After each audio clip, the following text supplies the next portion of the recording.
Hi and welcome to Alan cinema space. ஒரு படம் release ஆகிறதுல பிரச்சனை வந்தால் பரவாயில்ல, எடுக்கிற படம் எல்லாத்துலேயும் பிரச்சனை வந்தால் என்ன சார் பண்ணுறது அப்படிங்கிற மாதிரி எடுக்கிற எல்லா படத்துலேயும் பிரச்சனை வந்த சியானுக்கு ஒரு வழியாக ஒரு சோலோ ஹீரோவாக ரொம்ப நாள் கழித்து ரிலீஸ் ஆகிருக்க ஒரு படம் தான் வீர தீர சூரன்.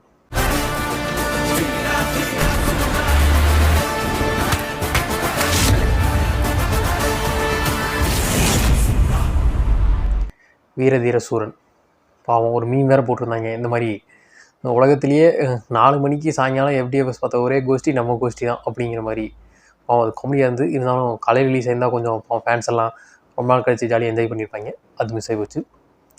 சரி, இந்த படத்தோட கதை என்ன அப்படின்னு பார்த்துக்கிட்டோம்னா, ஒரு ஒன்லைனாக சொல்லணும்னா, ஒரு ஊரில் ஒரு பெரியவர் அப்படின்னு சொல்லிட்டு ஒருத்தர் இருக்காப்புல, அவர் பையன் ஒருத்தர், அவங்க ஒரு ரவுடி குரூப்பாக இருக்காங்க. அவங்களுக்கும் டிஎஸ்பியாக எஸ்ஏ சூர்யா இருக்காப்புல, அவங்களுக்கும் ஒரு பிரச்சனை இருக்குது. அதனால் ஒரு திருவிழா அன்றைக்கி ஒரு காரணம் மாட்டுது. 2 பேர் யார் போட்டு தள்ளுறாங்க அப்படின்னு சொல்லி ஒரு களத்தில் இறங்குறாங்க. சார், அதில் எந்த டவுட்டும் இல்லை. அந்த பெரிய ஒரு குரூப் என்ன பண்ணுறாங்க, இவனை போட்டு தர கரெக்டான ஆள் காளி தான் அப்படின்னு சொல்லிட்டு விக்ரமை கொண்டு நடுவில் மாட்டி விட்றாங்க. மாட்டி விட்டதுக்கப்புறம் விக்ரம் அந்த கதைக்குள்ள அவர் என்ன பண்ணார், யாரை போட்டு தள்ளினாங்க அப்படிங்கிறதான் இந்த வீர தீர சூரன். காளி எங்கடா இருக்கா? எங்கன்னு இருக்கேன், நீ உனக்கு தானே வெயிட்டிங்க. இந்த படத்தில் பார்த்துக்கிட்டோம்னா, இது சொல்லப்போனால் தமிழ் ரிலீஸான ஒரு ஹாலிவுட் படம், ஒரு மலையாள ஃப்ளேவர் உள்ள படம், அந்த மாதிரி தான் வச்சுக்கணும்.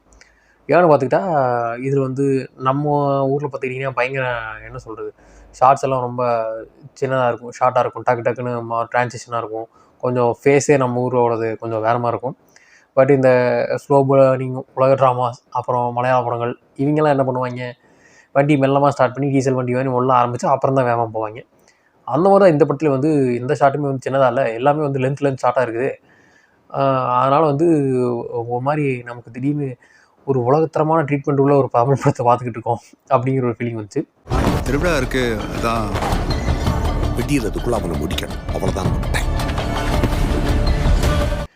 அதுக்கப்புறம் இந்த படத்தில் பார்த்துக்கிட்டோம்னா, படத்தை ஓப்பன் பண்ணோன்னே டைரெக்டாக கதையில் இறங்கி குதிச்சிட்றாங்க. நம்ம ஒரு வழக்கப்படி என்ன பண்ணோம், முதல்ல படத்தை ஓப்பன் பண்ணி இது ஒரு ஊர், இந்த ஊரில் இந்த ஹீரோ இருக்கார், வில்லன் இருக்கார், இல்லை ஹீரோ மட்டும் இருக்காருன்னு ஹீரோ கதை மட்டும் காட்டுறோம் அப்படின்னு சொல்லி காட்டி அதெல்லாம் 20 நிமிஷம் முடிஞ்சு அதுக்கப்புறம் தான் கதையில் என்ன பிரச்சனை தெரியுமா அப்படின்னு சொல்லி ஆரம்பிப்பாங்க. இதில் என்னன்னா, ஓப்பன் பண்ணோன்னே வில்லன் குரூப் கிட்ட ஒரு பொம்பளை பேசிக்கிட்டு இருக்கு அப்படின்னு சொல்லிட்டு அங்கேயே கதை ஆரம்பிச்சிருது. அங்கேயே ஃபயர் ஆரம்பித்து ஃபயர் அணையவே விட மாட்டேங்கிறாங்க. ஒரு மணி நேரம் பாம்பில் பற்ற வச்ச திரி எப்படி வேகமாக போகுமோ, ஆஹா போய் வெடிக்க போகுதே அப்படிங்கிற ரேஞ்சுக்கு நமக்கு டென்ஷன் ஏற்றுற மாதிரி ஒரு ஸ்லோவாக போனாலும் அடுத்து என்ன நடக்குது அப்படிங்கிற ஒரு த்ரில்லை நமக்குள்ளே வச்சுக்கிட்டே இருந்தாங்க. அந்த மாதிரி படத்தை எழுதி போட்டாப்புல நம்ம சித்தா டைரக்டர் அருண்குமார். அது ஒரு நல்ல விஷயம் அப்படின்னு சொல்லலாம். போட்ட பிளான் கரெக்டாக நடக்குது, எங்கே எதுவும் மிஸ் ஆகக்கூடாது. அந்த மாதிரி இது ஒரு பயங்கர பாசிட்டிவ். படம் ஸ்லோவாக போனாலும் அங்கங்கே என்ன சொல்கிறது, அடுத்து என்ன அப்படிங்கிற ஒரு டென்ஷன் ஃபஸ்ட்டு ஒரு மணி நேரம், ஆஹா சுனாவானா எப்போ இந்த பாம்பு வெடிக்குமோ அப்படிங்கிற யாரை பொறுத்துருவாங்க அப்படின்ட்டு எல்லோரும் சீட்டு எஜ்ஜை போட்டு வெளியே போய் உட்காந்துருவாங்க. அந்த ரேஞ்சுக்கு போய்கிட்டு இருந்தது. அந்த மாதிரி அது ஒரு பாசிட்டிவ். அந்த சிங்கிள் ஷாட்ஸு, அந்த ஒரு 16 மினிட்ஸ் கஷ்டப்பட்டு டைரக்டர் அழுது எடுத்த ஷாட்டு, அது ஒர்த்து கேட்டால் ஒர்த்து தான். அந்த ஷாட் எடுத்துக்கிட்டோம்னா, அதில் கேமராவை பூந்து விளையாடிருக்காரு அப்படின்னு சொல்லணும். கேமராவுக்கு ஒரு சிங்கிள் நைட் அப்படின்னு வேறு காட்டிட்டாங்க. ஒரு ஃப்ளாஷ்பேக் மட்டும் தான் கொஞ்சம் வெளிச்சம் வரும். அதுலேயும் பாதி சீனை நைட்டில் தான் எடுப்பேன் அப்படின்னு அதுலேயும் எடுத்து வச்சுருக்காங்க. அதனால் கேமரா பயங்கர டஃப்பான ஜாப் தான். அதுலேயும் பெரிய கேமரா தூக்கிட்டு எப்படி இந்த சந்து புந்துக்குள்ளெல்லாம் போனானுங்க அப்படிங்கிற மாதிரி தான் எனக்கு தோணுச்சு. அந்த சிங்கிள் ஷாட்லாம் பார்த்துக்கிட்டா ஆரம்பிக்கிறானுங்க, ஒரு ரூமுக்குள்ளேருந்து ஜன்னலில் எட்டி பார்க்குறானுங்க, குழிக்குள்ளே இறங்குறானுங்க, மேட்டில் ஏறுறானுங்க, காடு கரையில் புரண்டு ஓடுறானுங்க, வண்டியில் ஏறுறானுங்க இறங்குறானுங்க, பாம்பு பிளாஸ்ட் என்னென்னமோ நடக்குது. அது ஒரு சிங்கிள் ஷாட்டாக வேறு எடுத்து வச்சுருக்காங்க. டைரக்டர் என்ன வேணும் நினச்சப்போ இஷ்டமாரிக்கு என்ன வேணும் நினைப்பேன் எடுக்க முடியும் அப்படிங்கிற மாதிரி தான் இருந்திருக்கணும். ஆனால் பரவாயில்ல, அது கஷ்டப்பட்டு அந்த கேமராமேன் கொண்டு உண்மையிலே ஒரு பயங்கரமான ஒரு ஹேட்ஸ் ஆஃப் டு கேமராமேனுக்கு தரணும். அந்த மாதிரி ஒரு மாசான ஒர்க்கு கேமரா இது அப்படின்னு சொல்லலாம். எங்கன்னு இருக்கேன், நீ உனக்கு தானே வெயிட்டிங்க.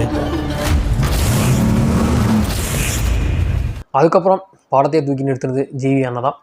ஜிவி பிரகாஷ் போன படத்துக்கும் விக்ரமுக்கு அவர் தான் போட்டார். இந்த படத்துக்கும் ஒன்றும் குறைய வைக்கல, போட்டு வெறித்தனமாக தட்டிட்டாப்புல. வீரா தீரா சூரான்னு சொல்லிட்டு அங்கிட்ட கத்திக்கிட்டே இருக்கு.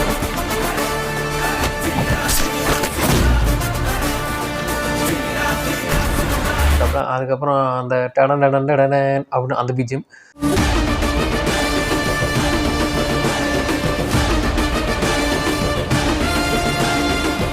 அதுன்னு சொல்லிட்டு படத்தில் எங்கெல்லாம் வந்து அந்த ரொம்ப கொஞ்சம் ஓவராக போர் அடிக்கோ இல்லை கொஞ்சம் மாஸ் பத்தலையோ அப்படின்னு நம்ம நினைக்கும் போதெல்லாம் தலைவன் தூக்கிட்டு வந்து அடிக்க ஆரம்பிச்சிடறாப்புல இன்ஸ்ட்ருமெண்ட்ஸை. அதனால் வந்து சூப்பராக இருந்துச்சு. அப்புறம் பாட்டுமே ரெண்டு நல்லா இருந்துச்சு. அப்புறம் படத்தில் ஒன்று காமிச்சாங்க, அதுவும் நல்லா இருந்துச்சு அப்படின்னு சொல்லலாம். அதனால் ஜிபியோட மியூசிக் வந்து தூக்கி இருந்துச்சு அப்படின்னு சொல்லலாம். அதுக்கப்புறம் வந்து பர்ஃபார்மன்ஸ் தான். நம்ம ஆளுங்க என்ன சொல்கிறோம், நம்மளுக்கு ஞாபகம் இருக்கும். பட் இந்த ஜென்ரேஷனுக்குலாம் சியான்னா யார் அப்படின்னு யாருக்கும் தெரியாமல் இருக்கும். அவனுக்கு இப்போ தான் கமலஹாசனே யாருன்னு தெரிஞ்சுக்கிட்டு இருக்காங்க. கமலஹாசனுக்கு அடுத்து யாருங்க உங்கள் ஊரில் அப்படின்னு கேட்டால் நம்ம ஆளுங்க சொல்கிற ஒரு பேர் சியான் விக்ரம் தான். அதை வந்து இந்த படத்தில் வந்து பெருசாக வந்து இந்த கெட்டப் சேஞ்ச் பண்ணுறேன் அப்படிங்கிறதெல்லாம் இல்லாமல் ஒரு டீசெண்டாக ஒரு சைடு ஹேர்லாம் வந்து நல்லா கட் பண்ணிட்டு ஒரு தாடி லென்த்தாக வச்சுட்டு ஒரு கெட்டப்பில் மிக்ஸ் ஆகிட்டாப்புல. பட் அதுக்குள்ளே வந்து நடித்து தள்ளுறது அப்படிங்கிறது வந்து மிரட்டி விட்டாப்புல அப்படின்னு தான் சொல்லணும். ஃபஸ்ட்டு ஒரு ஜாலியாக அந்த மாதிரி ஆரம்பிக்கும் போதாக இருக்கட்டும், அப்புறம் ஒரு பெரிய ஒரு வீட்டு மாடியில் வந்து இது பண்ணும்போது ஒரு பயங்கர ஐயோ இப்படி என்ன பண்ணுறது அப்படிங்கிற மூஞ்சியில் காட்டுறதா இருக்கட்டும். அதுக்கப்புறம் காலத்தில் இறங்கினோடனே ஃபேமிலி மாட்டுது அப்படிங்கும் போதெல்லாம் ஒரு டென்ஷனில் போகிறதா இருக்கட்டும் அந்த மிஷினுக்குள்ளே. அதுக்கப்புறம் வந்து எதிர்த்தாப்புல இருக்கிறவங்களை ஏமாற்றும் போது அப்போ ஒரு கில்ட்டு அப்படிங்கிற ஒரு ஆஸ்பெக்டையும் காட்டணும். இல்லை நமக்கு இதுதான் முக்கியம் அப்படிங்கிறதையும் காட்டணும் அப்படிங்கிறதா இருக்கட்டும். அதுக்கப்புறம் ஃப்ளாஷ்பேக்லாம் வந்து ஒரு மாதிரி சோகமாக வருவாப்புல. அப்போலாம் கண்ணில் தண்ணியோடவே நடிச்சிருக்காப்புல. எப்படி தான் அவ்வளோ நடிக்கிறாப்புல அப்படிங்கிற மாதிரி தான் இருந்துச்சு. அதுக்கப்புறம் ஒரு போலீஸ் ஸ்டேஷன் சீனு, அதில் காட்டின ஆட்டிடியூடு அப்படின்னு தெரிச்சிட்டாப்புல சியான் அப்படின்னு தான் சொல்லணும். விசாகத்தில் நான் பார்த்துக்கிறேன்.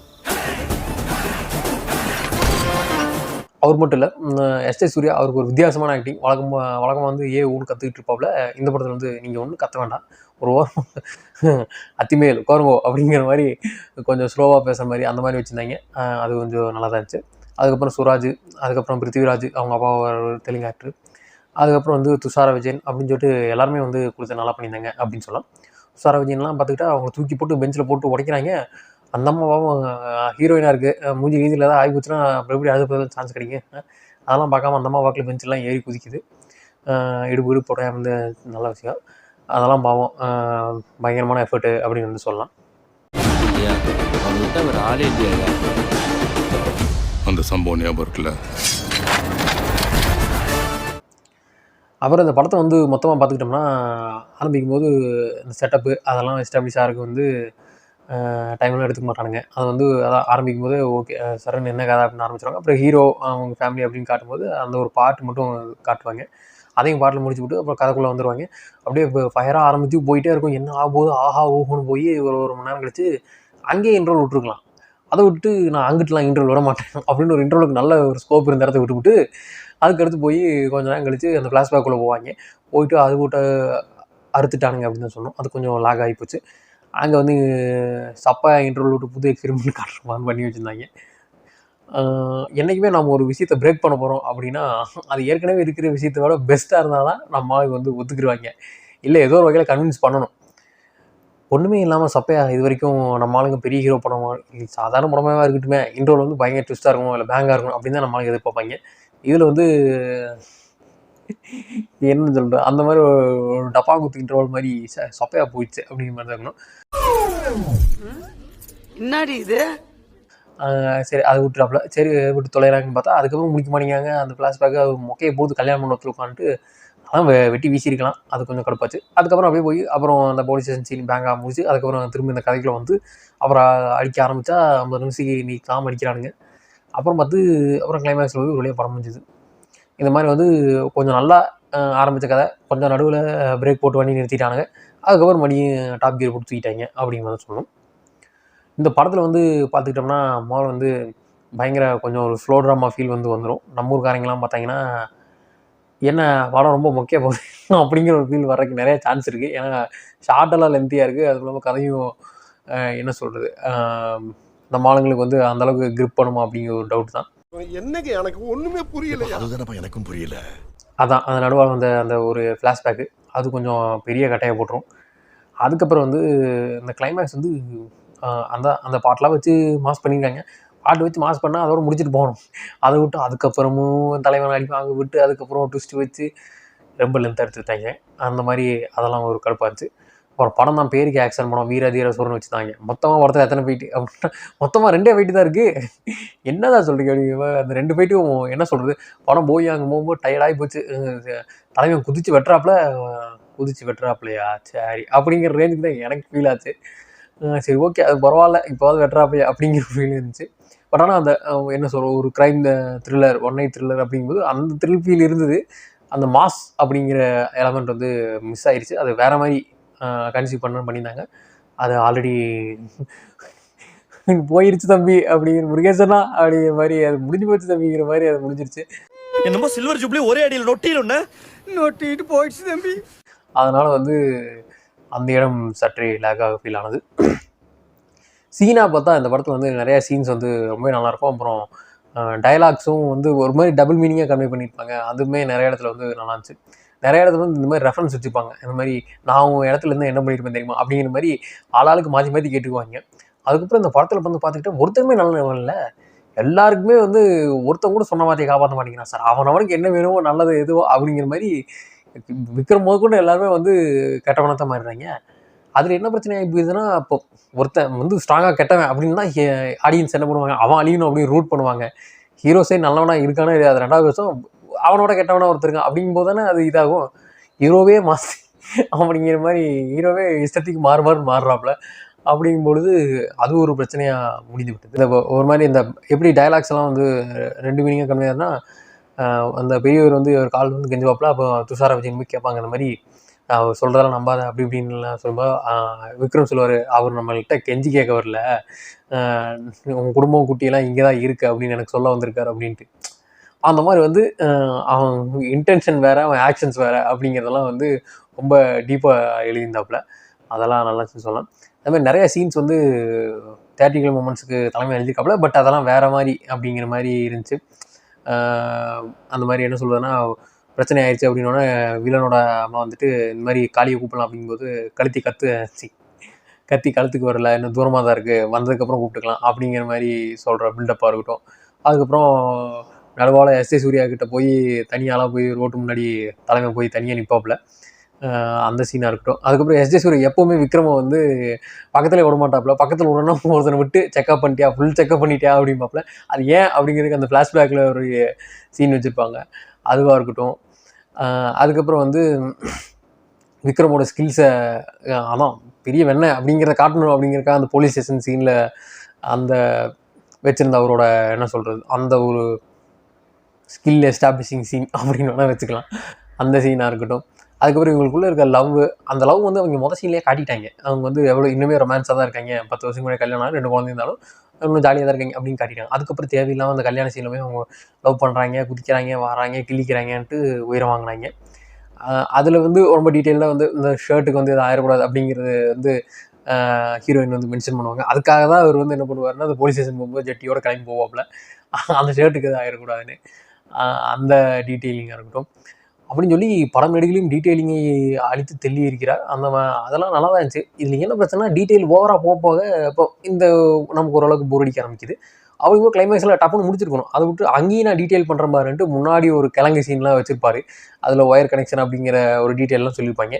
அந்த டீட்டெயிலை கொண்டு வந்து கிளைமேக்ஸில் வச்சு அதில் ஹீரோவை அடி வாங்க விட்டு அதுக்கப்புறம் வந்து நான் அந்த ஒரு கிழங்கு மேட்டர்லாம் யூஸ் பண்ணது வந்து எதுக்கு அப்படிங்கிற ரேஞ்சுக்கு தான் இருந்துச்சு. டப்புன்னு அடிச்சிருக்கலாமே அப்படிங்கிற மாதிரி இருந்துச்சு. மொத்தத்தில் வந்து இந்த படம் பார்த்துக்கிட்டிங்கன்னா நிறைய நல்ல சீன் இருக்குது. அதுவும் இல்லாமல் ரொம்ப டவுன் டு எர்த் ஒரு கிரவுண்டடான படம், ராமான படம் அப்படின்னு வேணால் சொல்லலாம். ரொம்ப ரியலிஸ்டிக்காக எடுத்த ஒரு கேங்ஸ்டர் கதை அப்படிங்கிற மாதிரி தான் சொல்லணும்.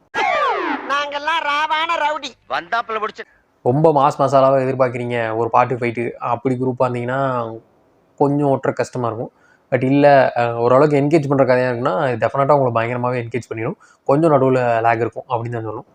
இந்த படம் வந்து எனக்கு நல்லா எபோவ் ஆவரேஜ் ஒர்க் ஆச்சு அப்படின்னு வந்து சொல்லலாம். இந்த படத்துக்கு என்னோட ரேட்டிங் வந்து 6.5/10. இந்த வீடியோ பிடிச்சிருந்தா லைக் பண்ணுங்கள், ஷேர் பண்ணுங்கள், கமெண்ட் பண்ணுங்கள், சப்ஸ்கிரைப் பண்ணுங்கள். மறக்காமல் கீழே இருக்கிற பெல் பட்டனை தட்டி விட்டுடுங்க. தேங்க்ஸ் ஃபார் வாட்சிங்.